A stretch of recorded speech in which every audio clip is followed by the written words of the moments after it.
Começa agora pela sua TVC, a TV do Correio da Manhã, mais uma edição do programa Magna Vita. E estamos agora iniciando as nossas gravações, as nossas entrevistas do ano de 2022. E não poderíamos ter uma estreia nesse ano com um entrevistado mais ilustre. Trata-se do deputado estadual André Siciliano, presidente da ALERJ, que é a nossa Assembleia Legislativa do Estado do Rio de Janeiro. Presidente, finalmente aqui nos nossos estúdios, um prazer enorme recebê-lo aqui no Correio da Manhã, e principalmente para falar de uma coisa que é o prato principal do nosso programa, que é política, e a boa política. 2021 foi um ano histórico para o poder legislativo estadual. Não me fala, vamos fazer inicialmente um balanço do que foi 2021. Então, Magno, primeiro agradecer aqui ao Correio da Manhã por essa oportunidade. Para mim é uma honra estar aqui com você. Primeiro, a gente não pode esquecer, antes de analisarmos 21, de 16, 17 e talvez de 19. Então, Magno, eu sou deputado, estou no 4º mandato. Ganhei a eleição em 98, assumi em 99, fiquei em 99 e 2000. Depois me elegi prefeito. Fui prefeito da cidade de Parakambi, qual me orgulho muito, entre 2001 e 2008. Depois, em 2010, eu retorno na eleição, fico na primeira suplência, mas fico 2 dias somente fora do mandato. Aí assumo no início de fevereiro de 2011 e estou deputado num terceiro mandato consecutivo. Mas, antes de analisarmos 21, como eu disse, teremos que falar de 16, né? E para falar de 16, temos também que lembrar um pouquinho de 14. Veio julho, agosto de 14, preço do barril de petróleo $105 no mercado internacional. O Estado do Rio tinha concedido para 42 categorias aumento de salários. Veio a Lava Jato, tudo 2014. E, primeiro momento, o preço do barril do petróleo sai de $105, vem para $28 em fevereiro de 16. Isso porque a economia do Rio depende muito do petróleo, né? Um terço de todo o PIB do Estado advém desse setor da cadeia produtiva do petróleo. E aí, o Rio, em 16, perde 30% da sua receita.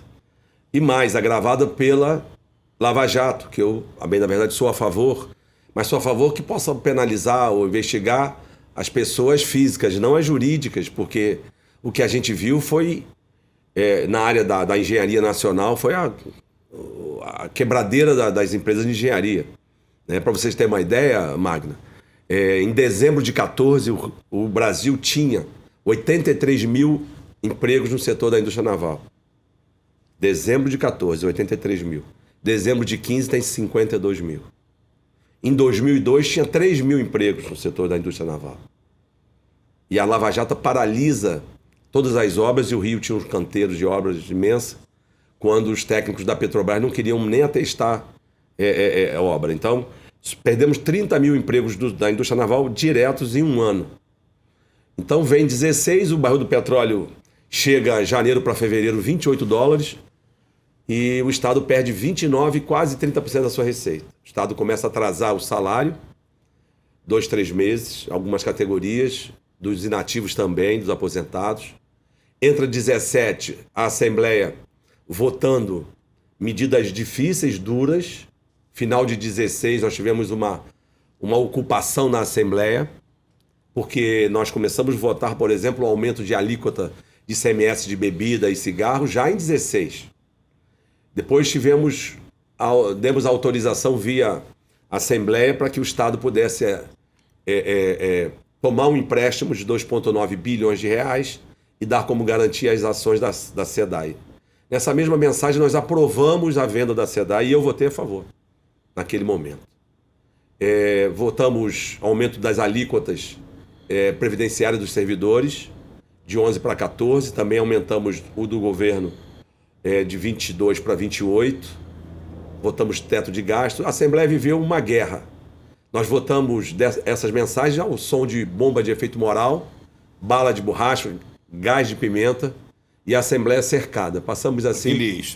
Aquelas imagens históricas do Palácio Tiradentes, cercado por manifestantes, polícia na rua, Então, bomba. E a Assembleia não correu do seu compromisso. Votamos. Isso possibilitou que o Estado pudesse aderir ao regime de recuperação. Naquele momento, setembro de 17, o Estado tem as suas contas normalizadas, porque estava acontecendo bloqueios. Então, isso impedia uma programação via executivo de pagar, inclusive, os salários, porque os bloqueios eram diários, né? Então, o Estado entra na normalidade, vem o final do governo Pezão e depois de uma transição com Dornelles. Eu assumo, julho de 17, interinamente a presidência da Assembleia, com afastamento do presidente, então, para tratar de saúde. A Assembleia vive um momento muito difícil também, Magna. Novembro de 17, nós tivemos 5 deputados afastados da Assembleia, em 17. E a gente muda um pouco a maneira de funcionamento da Assembleia. Com reuniões de colégio de líderes, discutindo com os líderes as pautas, dando muita participação aos deputados no plenário, e a gente muda um pouco a forma da Assembleia. Vem 18, vem a eleição. Só fazer um registro para o nosso telespectador, porque até então a Assembleia vinha de sucessões de presidentes que eram quase reis, né? A Assembleia tinha uma gestão presidencial, ou seja, Pisciani, Paulo Melo, enfim, o próprio Sérgio Cabral. Então, a Assembleia tinha um grupo que se revezava na presidência há mais de 25 anos, na verdade 27 anos. Aqui não estou fazendo juízo de valor a esse grupo. Estou dizendo que a gente assume interinamente, eu era o segundo vice. Na verdade, o primeiro vice era o nosso querido e saudoso Wagner Monte. E a gente, interinamente, ele pedia licença a cada 30 dias. Então, fui interino do interino até final de 2018. Então, vem a eleição, tem aquela explosão do partido do presidente Jair Bolsonaro, elegem 12 deputados na Assembleia Legislativa. Cláudio, eu saio de 31 mil votos e vou para 46 mil votos. Eu cresci 50,2% na minha votação. Calma, mas vamos só... Votando coisas difíceis. Sim, mas votando coisas difíceis e com a legenda que era uma legenda na antítese da onda daquele momento eleitoral, porque ali quem estava nos partidos de direita ou de extrema-direita se beneficiaram, surfaram na onda Bolsonaro. E você sempre se manteve fiel ao seu partido de origem, que é o PT. Então, eu fiz campanha em 18 como deputado estadual, não como presidente ou prometendo que seria presidente. Eu nunca disse até então que seria candidato a presidente da Assembleia. Passa a eleição e na segunda-feira começa uma movimentação e eu sou chamado por alguns deputados a colocarem meu nome. Coloco meu nome. No primeiro momento a gente vai bem, eu chego a juntar em 4 dias 41 apoios. Depois, como a disputa se acirrou, eu perco um bocado desse apoio, vem para 29, 30 votos, vou para 32 votos. Mais uma vez já há um afastamento de parlamentares da Assembleia. O Márcio Pacheco é candidato e propõe um acordo comigo. Ele diz que tinha 12, 13 votos, eu dizia a ele que eu tinha 31, 32 votos, mas necessário para eleger 36 votos. Quando ele abre os nomes dele, 3 nomes dele estavam no meu. Mas o fundamental é que nós tínhamos mais de 36 e aí acabou que eu fui candidato único, né? Vem 19, um governo novo, a Assembleia continuando a ajudar, como ajudamos 16, 17. Vem um governo novo, o regime de recuperação estava valendo e foi necessário no final de 19 que a gente pudesse melhorar mais uma vez, votar coisas difíceis para melhorar a arrecadação por conta do Conselho de Acompanhamento que dizia que tinha que ter 602 milhões a mais de receita, porque o governo ele tomou algumas medidas que segundo o regime, criou-se despesa, então precisava compensar. Em uma manhã, chamei o deputado Luiz Paulo, convoquei os líderes e a gente votou uma coisa importante que deu 1,3 bilhões a mais de receita ali em novembro de 19, que iria, na verdade, impactar após a noventena, após 2020. Vem o Covid e vem com o Covid também aquelas denúncias onde a Assembleia abre uma comissão especial para acompanhar as despesas do governo. Que foi, sim, a comissão... Mas essa não é a comissão de saúde ainda, da É uma comissão mista. Comissão mista. É, essa comissão mista. Vem as denúncias, a Assembleia... Foram protocolados 14 pedidos de impeachment, e você acompanhou já em 19 um estresse da Assembleia com um secretário específico, né? Foi junho de 19, ali já houve uma confusão, uma cisão, e a gente sempre com muita boa vontade, com muita transparência, fazendo a nossa obrigação, apoiando o Estado, dando as condições do governador ali de tentar fazer o melhor, e infelizmente aconteceu em 2020 o primeiro impeachment de um governador no Brasil, que se inicia e vai até o final. A lei é de 1950 e não tem na história do Brasil nenhum governador que teve o processo de impeachment até o final com afastamento. E foi uma coisa nova. Que ocorre exatamente no dia 30 de abril de 21, né? que é quando é feito a sessão final do Tribunal do Impeachment. Né? Mas aí aconteceu uma coisa inusitada, porque o procedimento do impeachment, o presidente monocraticamente, ele dá seguimento no pedido.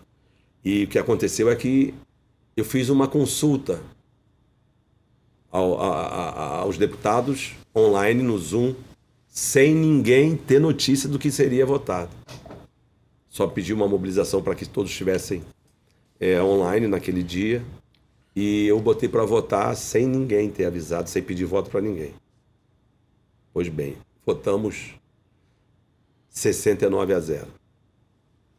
Pois publicamos o rito, constituímos a comissão vota 25-0. Depois, o relatório da comissão vai ao plenário, 69-0. E aí depois é o que a gente já conhece também, que o Tribunal Misto, que era composto de 5 desembargadores e 5 deputados eleitos pelo plenário, mais o presidente também, unanimidade.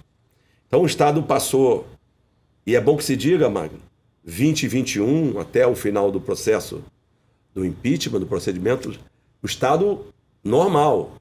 Em nenhum momento o Estado parou. A Assembleia teve muita responsabilidade naquele momento. Naquele dia 30, você estava onde? Você assistiu o julgamento final de casa? Você estava no gabinete? Não acompanhei, não. Estava no gabinete, estava tranquilo, não. Estava com consciência tranquilo, dever cumprido. Entendeu? E aí vem 21. 21 é um novo momento. Por quê? Tudo que foi feito de 17, 18 e 19 iria refletir em 20. Mas aí vem março de 20, vem a pandemia, a economia para, o Estado também perde receita nos primeiros 2, 3 meses, mas depois recupera, por conta das mudanças que nós tínhamos feito. E o Estado vive um novo momento em 21. E eu disse ao governador, no final de 20 de novembro, que o Estado iria ter uma receita maior, fora royalties. Presidente, eu vou pedir um intervalo comercial e voltamos daqui a pouco, continuando essa entrevista com o deputado André Siciliano, presidente da Alerj. Voltamos daqui a pouco pela sua TVC.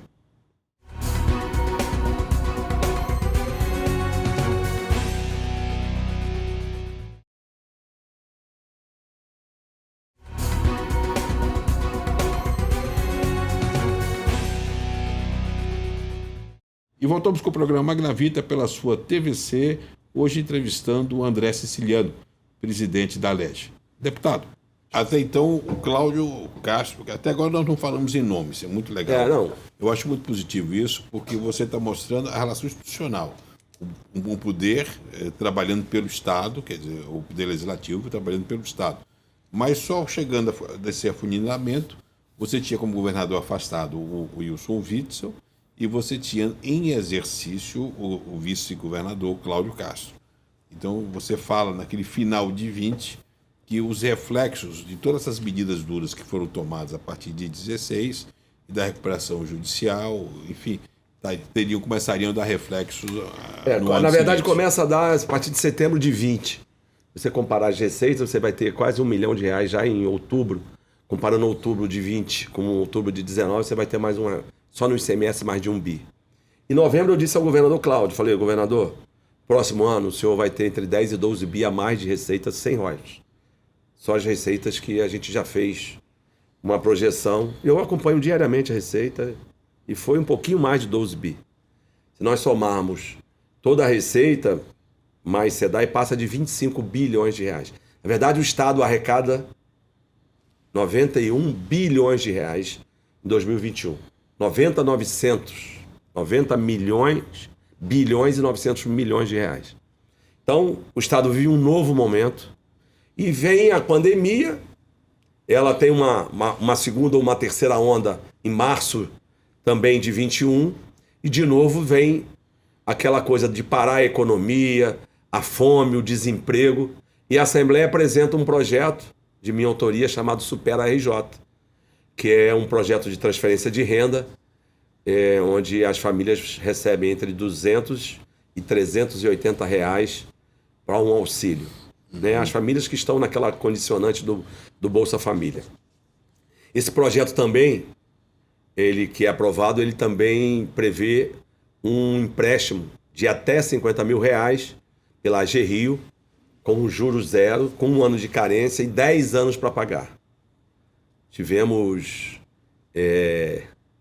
em 48 horas, mais de 30 mil empreendedores, pequenas e microempresas se habilitando nesse empréstimo.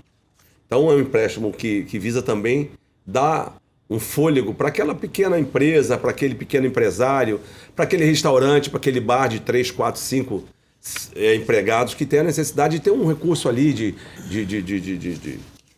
de recurso para manter os seus impostos em dia, a luz, né, os seus encargos e o dia a dia tocar um recurso mínimo. Então, agora, essa questão do Supera Rio, eu queria colocar porque também a questão do Fundo Soberano são duas coisas que nascem dentro de uma visão da Alerj criar mecanismos de distribuição de renda e até mesmo em ponderar o poder executivo, porque é uma ideia do legislativo que é abraçada, vira lei e começa a ser executado. Como é que foi a sua presença naquela solenidade? Eu publiquei na coluna, que foi aquela foto, a solenidade do lançamento do Supera Rio, onde você tinha ali uma ideia que foi sua. É importante dizer, a concepção é pessoal sua como parlamentar e vendo ela sendo executada e saindo do papel. Porque muitas das leis e muitas das ideias do legislativo, às vezes, não decolam, né? Na verdade, o governador sanciona, eu apresento o projeto dia 2 de fevereiro, a gente faz algumas audiências públicas, a gente melhora o projeto, eu mesmo fiz algumas emendas, e o governador sanciona ele, salvo engano, 2 ou 3 de março, numa solenidade em Nova Iguaçu. O programa demorou um pouquinho para ser regulamentado, mas foi regulamentado. Hoje atende mais de 100 mil famílias. Isso é muito importante, já concedeu mais de 200 milhões de reais de empréstimos. E aí vem a ideia, vem o leilão da SEDAI e vem a ideia de pensar o Rio, né? De pensar estruturalmente o Rio. Então eu ligo para o governador e falo, tem deputados querendo dar destinação específica aos recursos da SEDAI do leilão. Eu acho que isso cabe ao executivo, mas eu vou propor um projeto que cria o Fundo Soberano. A partir de um gatilho que da receita do próprio royalties. Usar essa receita que em 2021 foi muito significativo, foi mais de 18 bilhões de reais, e a gente precisa pensar o futuro, né? Porque esse é o problema dos royalties. Ele vem... Não é gastar, vai gastar bem. Gastar bem. E o que a gente está propondo com o Fundo Soberano? Apresentei uma emenda constitucional, aprovamos, 30% da receita dos royalties, do superávit da receita dos royalties comparado com o ano anterior, ele vai para o fundo. Também esse fundo poderá ser capitalizado de outras formas. Por exemplo, com as demandas da Petrobras, 50% em relação a royalties de participação especial também no fundo. Então o fundo tem um elenco de possibilidades de ser executado e fundamental, pensar o Estado. Aí outro dia ele deu uma nota, está fazendo um balanço do ano, onde a gente coloca você como a grande liderança do ano de 2020 na área política. Aliás, você da área política e o Nicola Michione, agora recentemente, como o homem da área de gestão pública. Vai pegando agora a questão política. Dentro da retrospectiva e dentro desse ciclo de 25 anos de rodízios da Alerj, como é que você sente, como parlamentar, que o Poder Legislativo deixou de ficar de joelhos perante o Executivo? Então, o Cláudio, o que a gente faz na Assembleia é dar mais participação. Sim, mas como é que você sente nesse ciclo histórico? Você acha que naquela sua interinidade, você acha que quando você tem aquela alternância de poder no comando da Alerj e as decisões passam a ser colegiadas, você acha que nesse momento ganha espírito de corpo a Alerj? Eu não tenho dúvida. A Alerj vive também, final de 18, com afastamento do então governador, também um momento difícil. E eu lembro bem, final de novembro de 18, eu conversando com o deputado Átila Nunes. O deputado Átila Nunes, ele é deputado desde 1970. Ele grande decano, né? 52 anos de parlamentar no Estado. E ele me chamou para conversar, para tomar um café. Falou, André, queria fazer aqui uma consideração. Eu estou aqui desde 1970. Eu nunca tive tanta liberdade e autonomia no mandato de parlamentar como eu tive nesse período que você foi presidente. Então, eu queria aqui reconhecer o trabalho. Eu falei, Átila, eu agradeço. Para mim, esse depoimento é fundamental. Para mim, é fruto da unidade e do que a gente fez. Mas de 17... Vamos pegar o processo do impeachment, porque o processo do impeachment, eu queria fazer resgate. Nós estávamos aqui passeando aqui nas manchetes do Correio da Manhã.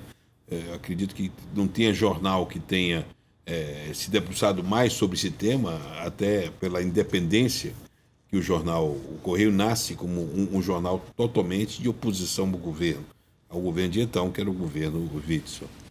Você sente que, no momento que o exercício do poder de um mandato eletivo, onde a casa é a casa do povo, representando o povo, ele passa a ser exercido sem pressão, sem jogo de entrega, sem contrapartida, sem a política pequena, ele realmente consegue fazer política com P maiúsculo? Consegue, né? Eu estou dando um exemplo do Supera Rio, do próprio fundo, que está pensando o Rio para frente, discutir políticas de desenvolvimento econômico e social. A Assembleia, uma Assembleia de 3 anos para cá, é uma Assembleia diferenciada. Não, pega esse caso do impeachment, porque você teve as decisões sempre as votações foram feitas não é nem maioria absoluta, é por acumulação praticamente. Não, é por unanimidade, mas isso, Cláudio, o parlamento tem uma dinâmica, né? E o executivo tem outra. O parlamento é o poder mais transparente, é o que está mais aberto ao povo. E a gente tem, por tradição, receber todo mundo, discutir todo mundo, muitas vezes dizer não. Com muita sinceridade, eu falei isso muitas vezes. Né? Mas tanto para os sindicatos, representantes de classe, como para os empresários, para a Firjan. Recentemente, uma sindicalista quis usar um dos encontros que você promove de diálogo, uma das audiências, para fazer palanque, lá sendo filmada, tudo isso. Você tem um enquadrado histórico, né? Não permitiu que a Casa do Povo fosse usada como palanque sindicalista, né? É porque a gente discutiu, eu fiz mais de 30 reuniões para falarmos da regulamentação lá das matérias do regime de recuperação. Todos tiveram voz, todos. E um princípio que a Assembleia usou desde o início era de não tirar nenhum direito de servidores. Porque os servidores vêm desde 14 sem aumento. Né? Os servidores passou um momento difícil, 3, 4 meses de atraso salarial, mas os servidores estão todos tranquilos, com muita tranquilidade. Mas aí veio uma determinação do governo federal, do senhor ministro Paulo Guedes, que ele quer fazer a todo custo uma reforma administrativa indireta no Estado do Rio de Janeiro. Coisa que eles não conseguiram fazer no governo federal. Aliás, o leilão da SEDAI, que eles não conseguiram na área federal, eles pongam no sucesso do leilão, que não é o leilão da SEDAI, das concessões das áreas da SEDAI. Mas então a gente enfrentamos os problemas com muita altivez, com muita transparência, com muita participação. Houve diálogo com o Witzel? Ou claro, chegou a um ponto que o diálogo foi interrompido? Então, aconteceu de um secretário ameaçar deputados, né, em um momento, e ficou muito tenso. Mas aquela depois... história do Lucas Tristão, os mas depois que acabou preso, inclusive. Depois voltou ao normal, a gente sempre tive um diálogo muito franco e aberto com o governador. Então, com muita transparência. Qual era a sua percepção do Witzel com relação... Ele queria ser governador ou ele já queria ser presidente? Olha, eu sou testemunho de um encontro de fevereiro de 18 do Witzel com o Pezão, então. Onde ele que perguntou ao Pezão que queria um jantar com ele no Palácio Laranjeira, aonde ele iria residir. O Pezão riu muito e falou: aí, André, nós todos querendo, na próxima encarnação, ser Ministério Público, ser juiz, e ele querendo sofrer aqui como governador. Parecia uma premonição ali. Depois, no final de novembro, eu estive com o Pezão ainda aí, governador, e ele me diz: André, aquele maluco esteve aqui hoje e falou para mim que vai ser o presidente da República. Aí eu lembrei que eu gargalhei quando ele falou que seria governador. Eu falei: eu vou ficar quieto, vai que ele vire presidente da República. Mas então, ali o que é que faltou? O que eu acho? Que ele erra? Porque uma coisa, Cláudio, todo mundo pode ser político. E é bom que as pessoas que estão fora da política possam entrar na política. Porque eu era fora da política. Eu ajudei um prefeito na cidade de Paracambi, em 92, achando que ele poderia mudar a história da cidade de Paracambi. E ele ganhou, e foi um prefeito honesto, não tenho nenhuma reclamação, mas ele se acovardou com a oposição. E aí veio em 95, e eu fui convidado por 8 partidos diferentes para ser candidato a prefeito na cidade de Paracambi. Eu nunca tinha entrado na política. E aí eu saio candidato, perco a eleição em 96 por 97 votos para prefeito. A primeira eleição que eu disputei. Depois me elejo deputado em 98, depois 2 vezes prefeito, a partir de 2000. Então é o seguinte, você precisa, quando você for fazer qualquer atividade diferente, tem que ter a humildade do aprendizado. O sujeito não sabe tudo na vida. A vida é uma escola e cada dia a gente aprende. O sujeito não pode achar que já sabe tudo. Eu acho que é isso. Eu acho que ele deixou muito a administração na mão dos secretários, não cuidou da forma que deveria. Ninguém quer torcer contra o Estado ou quer torcer contra a pessoa, mas infelizmente aconteceu. Agora, o parlamento, como diz o nome, parlamenta, quer dizer, você conversa, o entendimento, a troca, o olho no olho, tudo isso. Por que às vezes falta diálogo entre o poder legislativo e o poder executivo? Porque nenhum poder é autossuficiente, principalmente o executivo legislativo. Aliás, hoje eu escrevi um artigo que são irmãos siameses, um depende do outro para sobreviver. Né? Montesquieu já dizia lá que eles são autônomos, independentes. Mas tem que ter altivez, tem que ter a liberdade, tem que entender e ouvir, né? Eu acho que o ser humano que ouve, quando toma uma decisão, ele toma uma decisão mais acertada. Logicamente, nem toda decisão que você toma é certa. Mas na política você vai tomando a cada dia uma decisão e você vai ajustando, você vai compreendendo. Então, quando o sujeito está fora da política e entra na política, principalmente da área jurídica, porque um juiz, ele pode muito.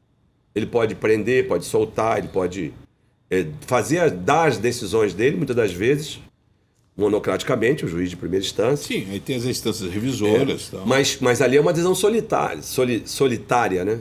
Você ali dá com a sua consciência a decisão. Mas na política não é assim, tem consequências. Na política você tem que ter um entendimento, você tem que construir. E você tem que muitas das vezes você vem da academia, você é um professor, é um cientista, ou mesmo, como eu disse, um juiz, ele tem que ter uma experiência.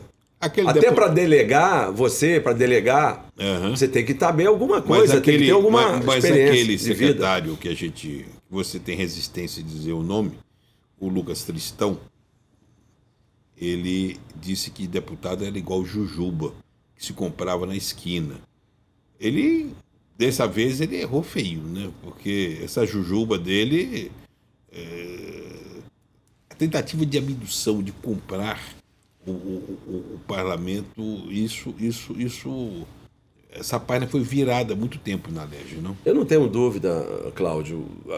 O Brasil, o mundo vive outros tempos, né? Você pode, numa campanha eleitoral, ajudar a eleger um mandatário. Quem ajuda a eleger, ajuda a governar. Mas você também tem que governar e tem que ampliar essa governabilidade, né? E você precisa abrir espaço para os aliados. Isso é normal da política. Porque o nosso sistema é assim no Brasil. Você não consegue eleger o executivo e eleger a maioria do parlamento. Então você tem que dialogar, mesmo com a maioria, você tem que dialogar. Você não pode impor nada. Porque a sociedade tem uma dinâmica. Mas há uma demonização da política que tem afastado os bons quadros. A questão do Ministério Público, operações, você mesmo citou várias vezes vários deputados que foram presos, que tiveram presos até impedidos de tomarem posse. E fala desse quadro da demonização da política. Então, e o perigo que isso é para a sociedade. Como eu disse, eu acho que a política ela tem que ser sempre aberta e sempre ter a representatividade, principalmente no legislativo, precisa estar sempre oxigenando, precisa estar com pessoas de diferentes áreas, né? Então, o sujeito está na área do direito, está na área do propaganda e marketing, ele tem que entrar na política, é importante. É fundamental. É a essência da participação. Aquela coisa do sujeito que não gosta de política, que só critica, isso é ruim. Mas como foi que esse clique deu em você? Você estava como empresário, Paracambi, tem lá a sua loja de material de construção? Não tem mais. Não tem mais, na época. Não, eu tenho um cinema lá. Como é que deu o clique? Porque foi o seguinte, eu adquiri um antigo cinema na cidade de Paracambi no ano de 92. Reformei o cinema e fiz algumas lojas e fiz um cinema. Então inauguro ele 8 de dezembro de 94. E aí depois disso vem muitos convites para eu entrar na política. E eu tinha ajudado em 92 um prefeito, como eu disse.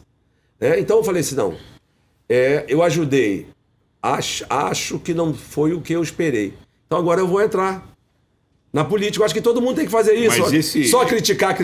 Essa mosca azul é a mesma que pegou o Andrezinho ou não? Que é seu filho?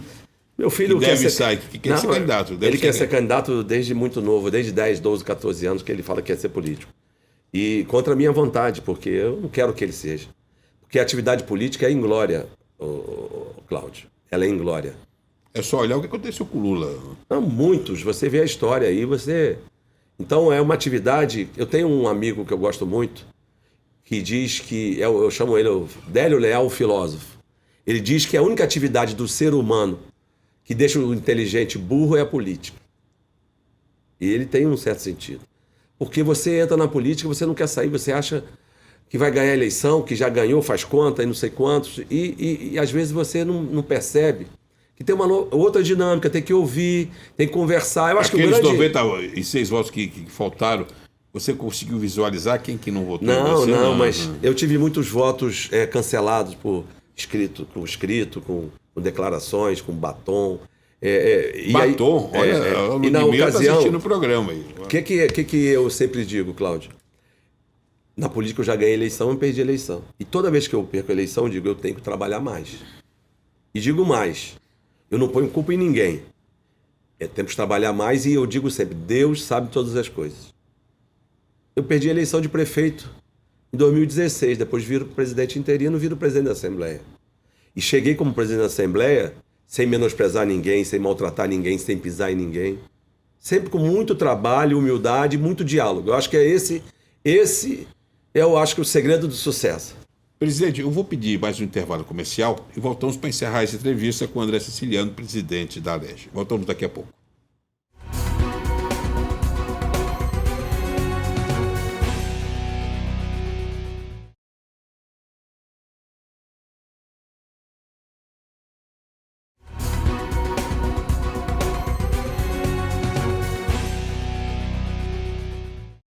E voltamos com o programa Magnavita pela sua TVC para finalizar essa entrevista com o presidente da Alerj, André Siciliano.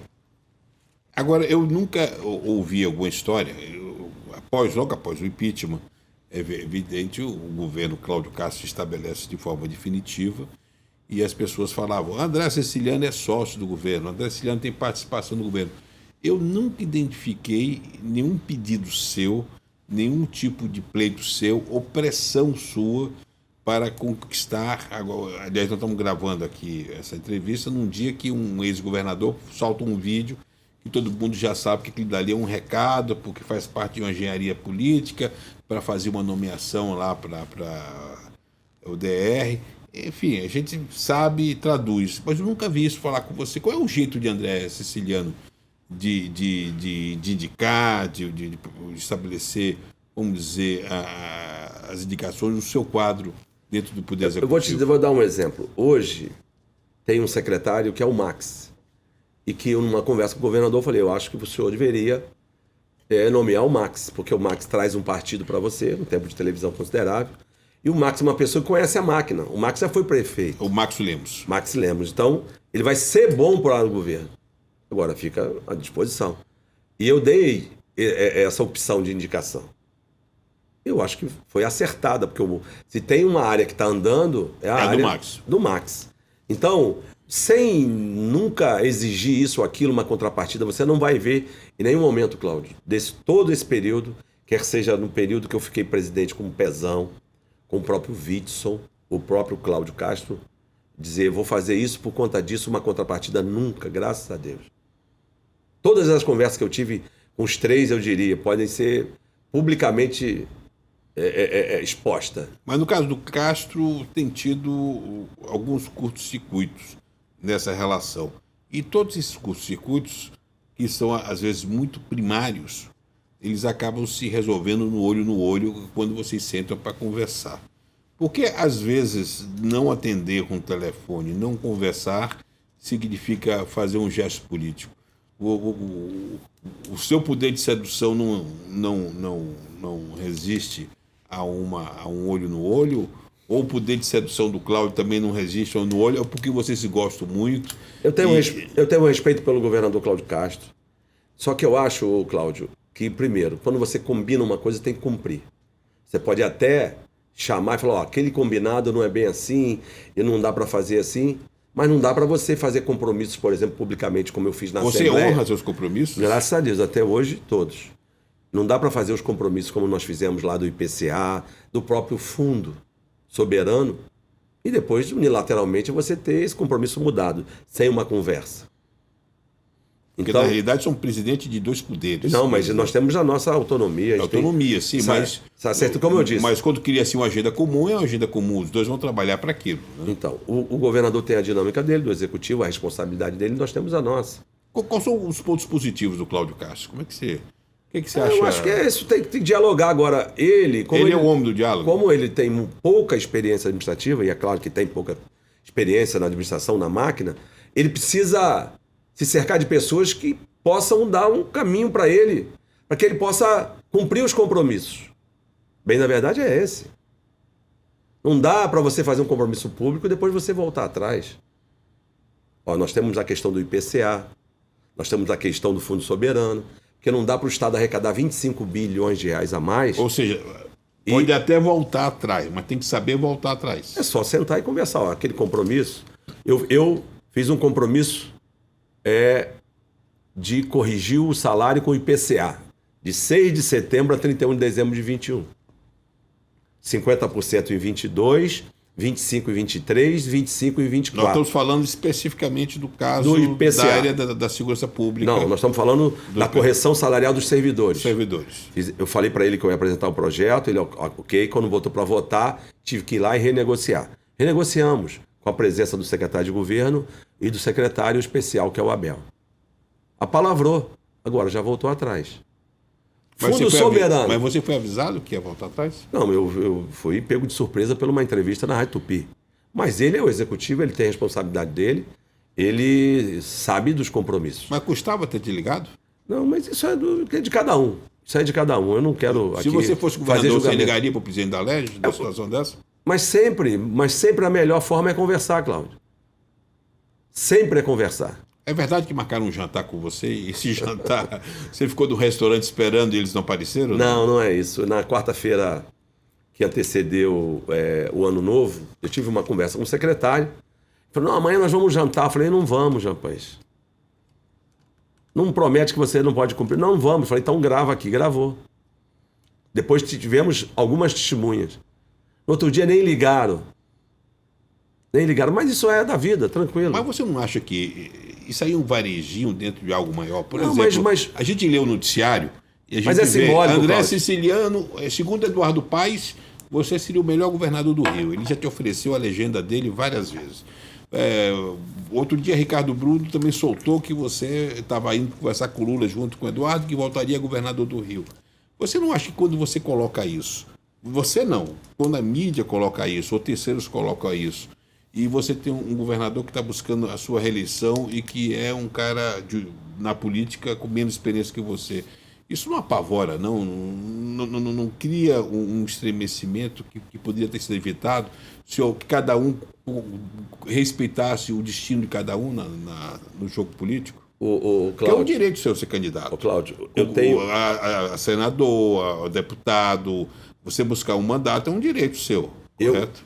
Eu tenho um compromisso com o meu partido. O meu partido vai apoiar um candidato da frente. Prioridade para o meu partido no estado do Rio de Janeiro é o presidente Lula. O PT não quer ter candidato a governador, a vice, nem a senador. Prioridade é Lula. Então, ir atrás de notinha de jornal ou de que o colunista analisou, isso não vale para a política. Porque você tem... A política vale você olhar, como você disse. Eu faço aqui uma correção, porque o Correio da Manhã, e especialmente a minha coluna, a gente procura trabalhar com fato. Fato ou uma análise sem fazer ficção política. A pior coisa que tem é ficção política. Mas tem que ser o contrário. Se você tem preocupação de ter um aliado contra você, você precisa tratar bem o aliado, não é isso? Ou pelo menos ter uma condução que você possa cumprir. Quem não é, né? É bíblico isso, não é isso? Quem não é fiel no pouco não vai ser fiel no muito. Então, na política vale a palavra. É palavrar e cumprir. Não dá para cumprir, chama e diz, aquele compromisso não vai poder ser assim. Agora, esse caso do IPCA específico, a diferença é 2%. Mas aí vem a vaidade. Como não foi o governador que propôs a correção, foi o parlamento, e não é o André, foi o parlamento. Mas o parlamento não é do Rio? Não é do estado do Rio? Foi quem propôs... Não é o representante do povo do Rio de Janeiro? Quem propôs foi o parlamento. Como veio do parlamento, não pode ser da forma que foi combinada. Porque não vai haver capitalização política na Mas decisão? a política vai se dar lá no 15, 20 dias, 45 dias da eleição, Cláudio. A gente não pode... A gente precisa, olha só, o Rio ainda não saiu do problema. O que eu quero entender é um mecanismo que se cria por osmose, porque quando você coloca um foco, não há nada de concreto que possa separar vocês dois, ou que possa separar, criar uma cisão. Você usou uma palavra vaidade, que é uma palavra perigosa na política.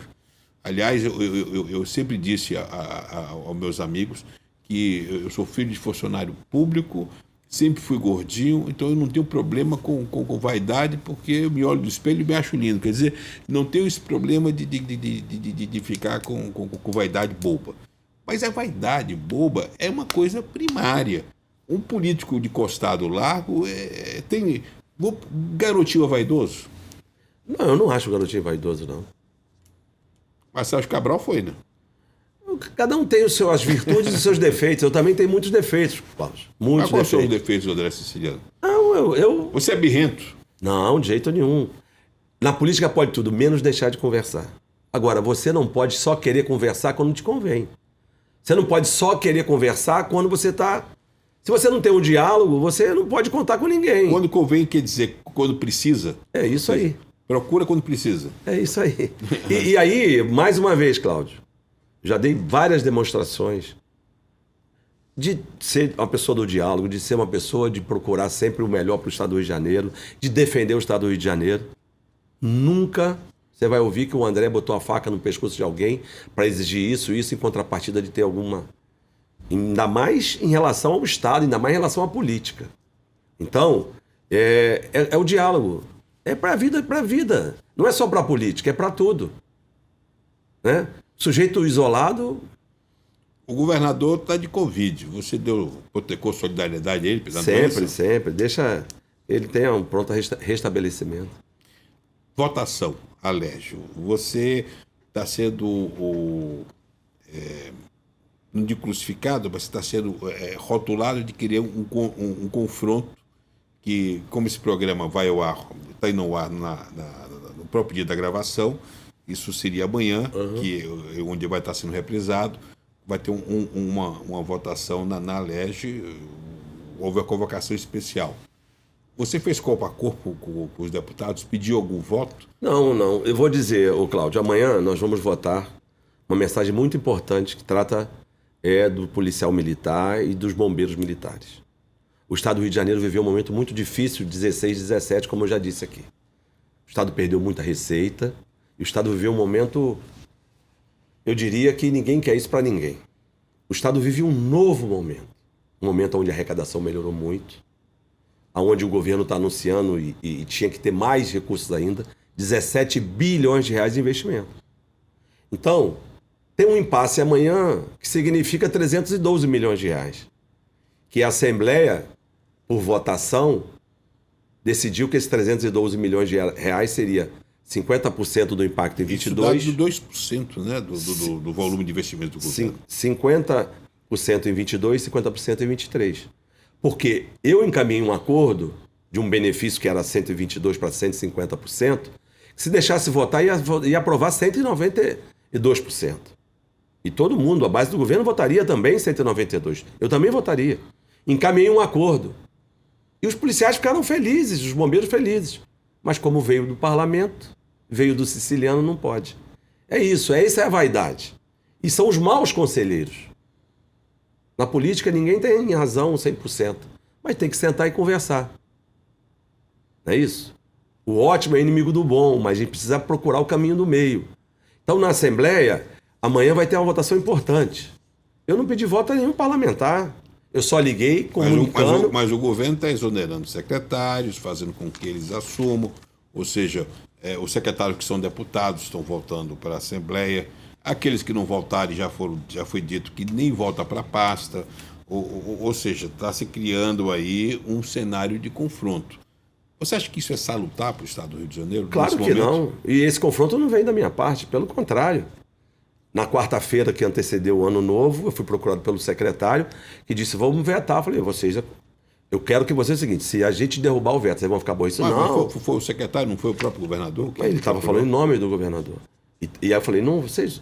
Aí pedi para gravar. Então, não pode, porque a Assembleia vai votar muitas coisas ainda até o final desse governo.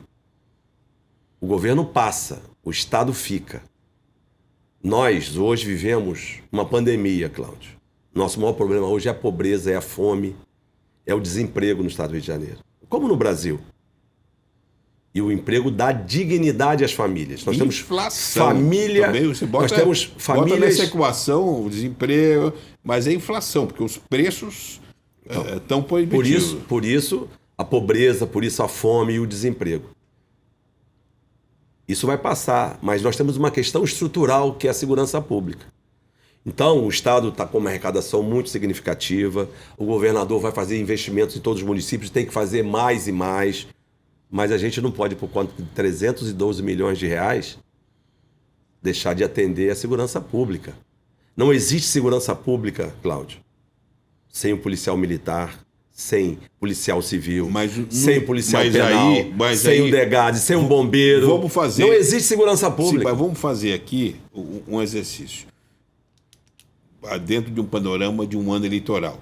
Se o governador coloca para votar amanhã o contra e o veto dele não é derrubado, ou seja, ele é vitorioso, ele perde, em termos eleitorais, eles têm um desgaste muito grande, correto? Quem ganha nisso? Porque, pelo que entendi, o Estado está numa situação, numa sinuca de bico, é um perde-perde. Os dois cenários para o Estado é muito negativo. O impasse é, se esse impacto de 312 milhões será concedido em 2 anos ou em 5 anos, como propôs o governador. A gente acha, primeiro, tem que ser por lei, com a correção do IPCA. Sim, até porque é fato. Decreto, qualquer um que entre depois pode mudar. E decreto é inconstitucional, você não pode conceder aumento por decreto. É incondicional, isso é claro. Então é o seguinte, o que tem impasse é 2 vezes ou 5 vezes. Lembra que o Pezão fez a redução salarial dos cargos de comissão por decreto e depois o Estado teve de rever porque não poderia ser feito mexer em salário por decreto? Tinha que ser lei? Então, você não pode reduzir salário, isso é uma premissa, Esse é direito. Então, o que está em impasse é isso. Lá, eu não vejo problema. Quem quiser votar a favor ou contra, está livre de votar. Mesmo porque a mensagem veio do próprio governo. E a própria mensagem, parte da mensagem, o próprio governo que mandou está vetando. Então, não é um compromisso. O compromisso meu é botar para votar. que vai sair da votação, eu tenho um voto só. O que pode melhorar a relação sua com o Cláudio Castro? Não tem, tá tudo bem, tá tudo tranquilo. Não, a sua não, mas o diálogo entre o governo com o Cláudio Castro. De novo, o diálogo tem que ser permanente. Vamos voltar. Não, mas não tem problema, diálogo não tem crise. Permanente.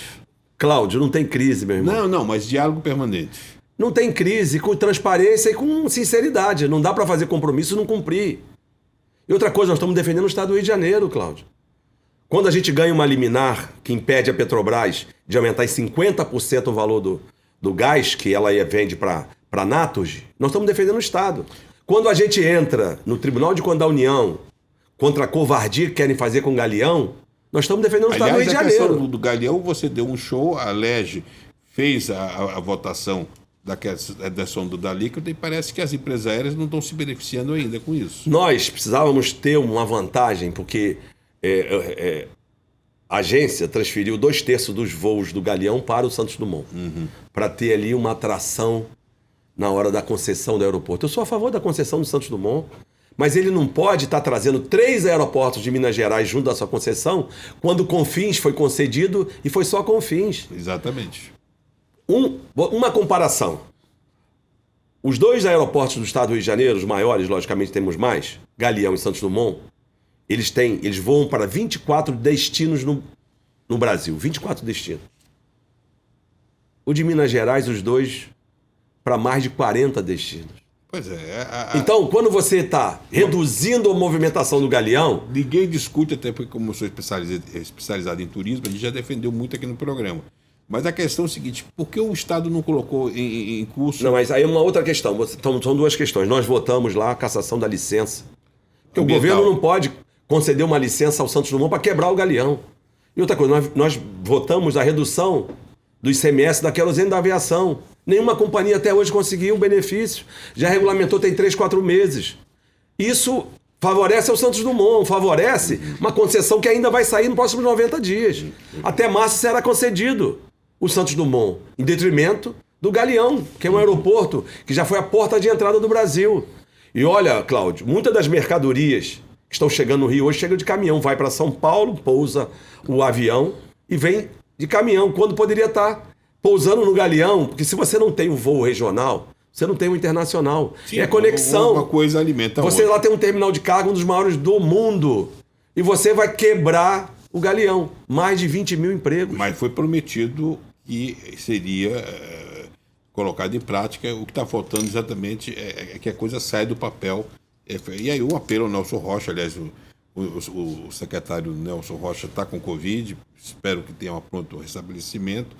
Eu ia um apelo a isso. Agora, André, para encerrar, infelizmente o nosso tempo está chegando ao final. Se o Cláudio te ligar, você atende? Rapaz, não tem nenhum conflito não, rapaz. Na Assembleia, todo dia a gente vota. Agora, logicamente, nós estamos Mas se ele convidar você para aquele jantar que não ocorreu? Não, eu estou aguardando. Tá? O secretário falou que íamos almoçar, íamos jantar na quinta-feira. Tá bom. Eu estou aguardando. Mas não há nenhum conflito. Aqui é o interesse do Estado do Rio de Janeiro. É o interesse da segurança pública. O objetivo aqui, até nós tínhamos falado, não entrar no factual, mas eu acho importante porque é um assunto que está latente e assim a gente tem condições de compartilhar com o nosso telespectador. O que André Siciliano deseja para o Rio agora em 2022? Primeiro, o fim da pandemia. Segundo, o emprego para dar dignidade às famílias que hoje estão morando embaixo de marquises. Tem famílias inteiras, Cláudio, passando necessidade. Não só na capital, não. No estado inteiro. E mesmo porque na capital tem famílias de toda a região metropolitana. Então o que a gente quer é que o Estado possa ter altivez, o Estado possa fazer a sua autodefesa, porque não dá, né? A gente tem que respeitar o governo federal, mas alto lá, não dá pra gente abrir mão dos nossos direitos. O Rio já perdeu muito.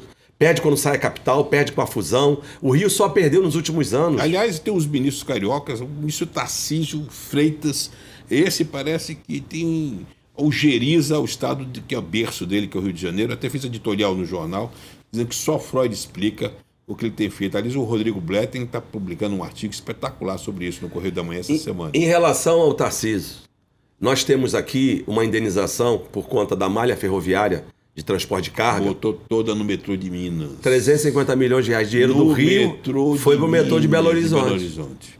Então, a gente assiste aí o ministro da Economia, que eu não critico o governo federal, sabia? Porque ele não me enganou. Tudo que ele era antes. E é bom que seja assim. Mas ele dizia que quem ia consertar a economia era o posto Ipiranga. Que quem ia consertar a saúde era o posto Ipiranga. Tanto é que ele era o posto Ipiranga. E, infelizmente, o que a gente vê é o posto Ipiranga trabalhando contra o Estado do Rio de Janeiro. Contra o Estado do Rio de Janeiro. Eu acho que, nesse momento, nós temos que ter agenda comum, Firjan, FEComércio, a Associação Comercial, agora com a presidência do Nascimento Brito, voltou a ter um vulto que sempre teve. A gente precisa ter uma mobilização, a mídia principalmente, em defesa do Rio de Janeiro. E eu aqui agradeço muito, André, que eu quero dar o testemunho, porque eu iniciei o programa falando da vitória. Primeiro, a questão de você ter restabelecido a credibilidade do parlamento. O parlamento do Rio de Janeiro hoje é um parlamento com P maiúsculo. Quem assistiu o tribunal do impeachment viu os nossos parlamentares com altivez, falando de igual para igual com os desembargadores, foram elogiados pelos desembargadores, como se desembargadores eles fossem.